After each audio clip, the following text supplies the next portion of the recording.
E aqui, mais um caso que eu vou trazer para vocês. Na verdade, esse foi o caso que eu levei também agora na semana acadêmica da medicina da Unifeb. Então, quem estava lá vai ver o mesmo caso. Mas quem não estava, a gente tem um caso diferente para mostrar para vocês aqui, tá? Então, começamos vendo se tem anemia. Anemia leve, moderada ou severa? Então, agora tem anemia de verdade, né? Então, lembrando que o que a gente vai considerar normal? Segundo a Organização Mundial de Saúde, o normal é 12 de hemoglobina para mulheres e 12,5 para homens. Abaixo disso é anemia, segundo a Organização Mundial de Saúde. Se isso é anemia, eu vou classificar essa anemia em leve, moderada ou severa. Até 10 eu tenho uma anemia leve, entre 10 e 7 ela é moderada, abaixo de 7 ela é severa. Portanto, nesse caso, eu tenho uma anemia moderada. Partimos de uma anemia moderada. Quando eu tenho uma anemia, seja ela qual for, o próximo passo, a próxima coisa que eu vou fazer é tentar entender como é que está a produção das hemácias nesse organismo. Ele está produzindo o suficiente para resolver essa anemia ou não? É uma anemia hiperproliferativa ou uma anemia hipoproliferativa? Como é que eu vou fazer isso? Através do reticulócito, ou melhor, do índice de reticulocitose. Mas na prática, na maioria das vezes, a gente não tem esse exame na mão, então a gente acaba tendo que fazer a abordagem do paciente pela epidemiologia, pela frequência. Então é muito mais frequente que eu tenha uma anemia hipoproliferativa. Então, se eu não tenho reticulócitos, eu posso assumir, eu estou autorizado a assumir que eu tenho uma anemia hipoproliferativa e seguir adiante na investigação, tá, pessoal?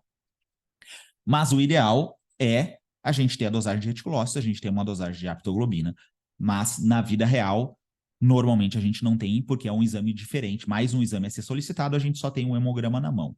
Com o hemograma na mão, a gente pode acreditar, a gente pode entender que é uma anemia hipoproliferativa, porque ela é muito mais frequente do que as hiperproliferativas.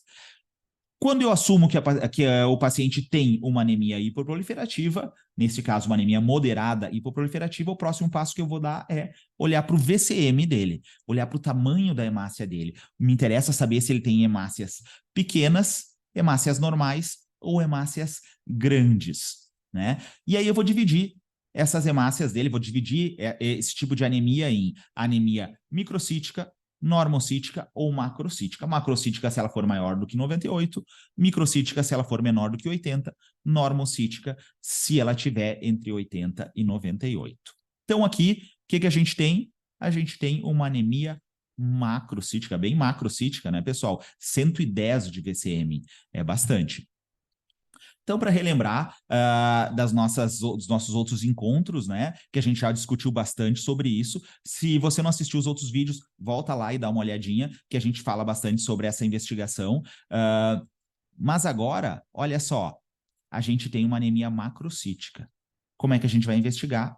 Causas carenciais, causas não carenciais. O que eu tenho de causas carenciais? Deficiência de vitamina B12 e ácido fólico. Então é isso que eu vou fazer. Vou fazer uma dosagem de vitamina B12 e de ácido fólico. Causas não carenciais. Hipotireoidismo. Uma das possibilidades é que o paciente seja hipotireoideu.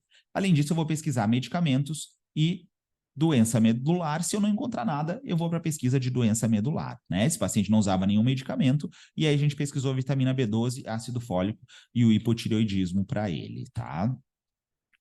Mas não é só isso que tem nesse exame, né? Vamos adiante na investigação. Então, a gente tem neutrófilos normais, linfócitos normais e plaquetas reduzidas. Então, eu tenho, diferente do outro caso, eu tenho uma anemia e uma plaquetopenia. Portanto, eu tenho uma bicitopenia. Já parte daí, talvez eu tenha indicação de fazer exame de medula nesse paciente. Talvez ele tenha mais alguma coisa por trás. Talvez eu não tenha só uma PTI e uma anemia.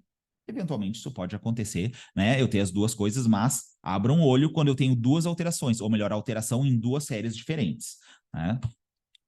De qualquer forma, vamos analisar essa plaquetopenia dele. Como é que a gente vai fazer? A gente primeiro vai ver se ela é leve, moderada ou severa. E aqui a gente está falando em uma plaquetopenia moderada, porque ela está entre 100 e 50. portanto, uma plaquetopenia moderada. Como é que eu vou investigar essa plaquetopenia? 5 coisas. Infecções agudas, infecções crônicas, hepatite B, hepatite C, HIV, lembrando também de hepatopatia entra aqui, deficiência de vitamina B12, deficiência de ácido fólico, hipotireoidismo. Vejam que é muito parecido com a investigação da anemia macrocítica, não é? Então, aqui, ó, na anemia macrocítica, eu vou investigar vitamina B12, ácido fólico e hipotireoidismo. Aqui também eu vou investigar hipotireoidismo, carência de ácido fólico e carência de vitamina B12. Tá? Então, talvez é possível que a minha causa esteja entre elas, porque fez alteração em 2 séries. Isso justificaria todas essas alterações. Então, eu vou lá, na próxima, eu vou pedir uma repetição do exame para confirmar se realmente é isso que está acontecendo. Vou pedir dosagem de ácido fólico, dosagem de vitamina B12. Também vou pesquisar as infecções crônicas, embora provavelmente elas não justificassem a anemia, mas justificariam, eventualmente, a plaquetopenia. Tá? Só que nesse caso, todas essas dosagens vieram normais. Veio um TSH normal, veio um ácido fólico normal, vitamina B12 normal, hepatite B, hepatite C, HIV normais, negativos, né? E o paciente não tinha nenhum sintoma de infecção, né? Então, se eu excluir todas essas causas, eu posso dizer que é uma PTI? Não, não posso dizer que é uma PTI. Por quê? Porque eu tenho uma bicitopenia. Eu só vou chamar de PTI se eu tenho alteração somente nas plaquetas, tá? Como eu tenho nas plaquetas e nas hemácias aqui em cima, na hemoglobina eu não posso chamar de PTI. Eu tenho uma bicitopenia cuja causa eu não identifiquei.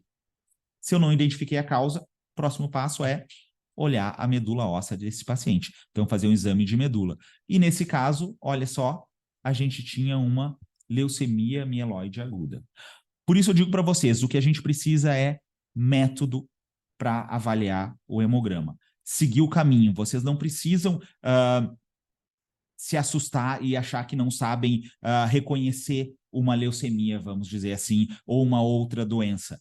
Se vocês seguirem o método, seguirem o passo a passo, seguirem o caminho adequado, vocês vão chegar no diagnóstico.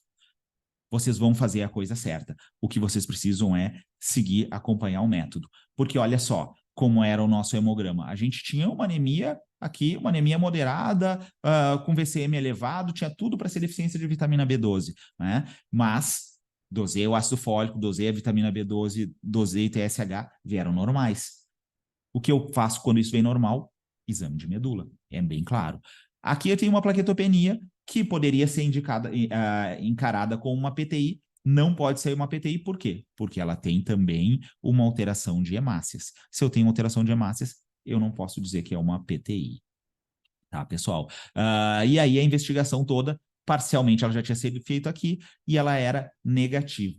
Qual o próximo passo quando eu não encontro alguma coisa, quando eu não tenho certeza do meu diagnóstico, é partir para um exame de medula, que nesse caso nos confirmou uma leucemia mieloide aguda.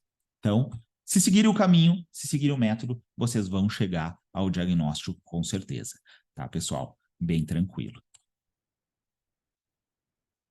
E eram esses os nossos casos de hoje.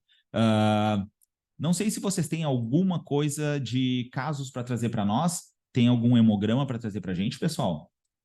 Se vocês tiverem algum caso que quiserem discutir, podemos trazer aqui e discutir também.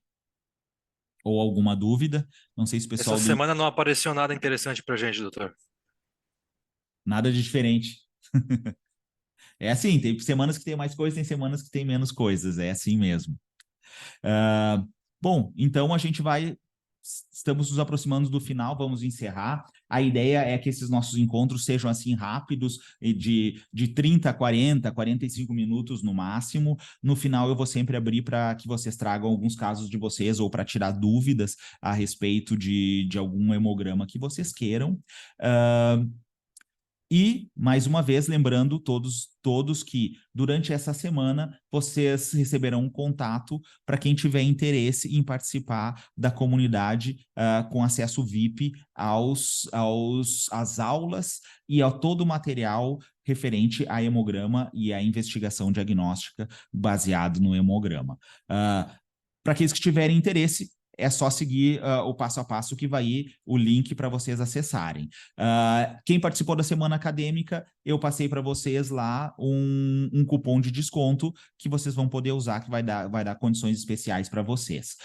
Além disso, ou independente disso, a gente vai estar aqui toda segunda-feira, fazendo essa transmissão ao vivo, discutindo com vocês, tirando as dúvidas de vocês, aprimorando cada vez mais o conhecimento de vocês. Mas lembre-se, a gente precisa seguir um método, seguir um caminho para saber exatamente onde a gente vai chegar. A gente tem que olhar para frente, a gente tem que planejar qual é o nosso caminho para que a gente consiga efetivamente chegar a ele.